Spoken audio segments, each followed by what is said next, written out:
ധർമ്മേന്ദ്ര പ്രധാന്റെ രാജി ഉണ്ടായതിനു ശേഷം ഏത് രീതിയിലാണ് കേന്ദ്രം ചിന്തിക്കുന്നത് എന്ന റിപ്പോർട്ടുകൾ ഇപ്പോൾ പുറത്തു വരികയാണ്. നമുക്കറിയാം, ഇനി 6-8 മാസത്തിനകം ഉത്തർപ്രദേശിൽ തിരഞ്ഞെടുപ്പ് വരാൻ പോവുകയാണ്.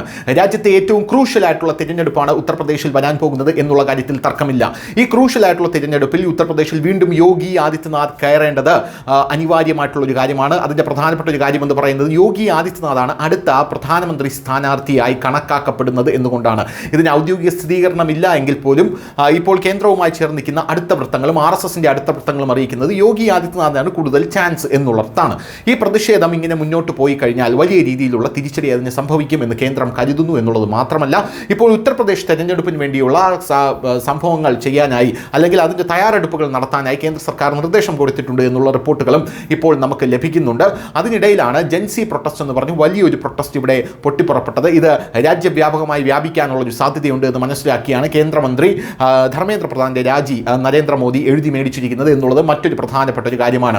നമുക്കറിയാം, ഈ ഉത്തർപ്രദേശ് തെരഞ്ഞെടുപ്പിൽ BJPക്ക് വൻ വിജയം ഉണ്ടാകുമെന്ന് തന്നെയാണ് ഇതുവരെ കരുതി കൂട്ടിയിരിക്കുന്നത്. പക്ഷേ ഇപ്പോൾ പല ആൾക്കാരും പറയുന്നത് രാജ്യത്ത് ഇത്രയും വലിയൊരു പ്രൊട്ടസ്റ്റ് നടന്ന സ്ഥിതിക്ക് ഉത്തർപ്രദേശിൽ BJP തോറ്റമ്പും എന്നുള്ളതാണ്. അങ്ങനെയുള്ളവരോട് പറയാനുള്ളത്, കർഷക സമരത്തിൽ BJPക്ക് ഏറ്റവും കൂടുതൽ അടി കിട്ടിയ സ്ഥലമായിരുന്നു ഉത്തർപ്രദേശും ഹരിയാനയും എന്ന് പറയുന്നത്.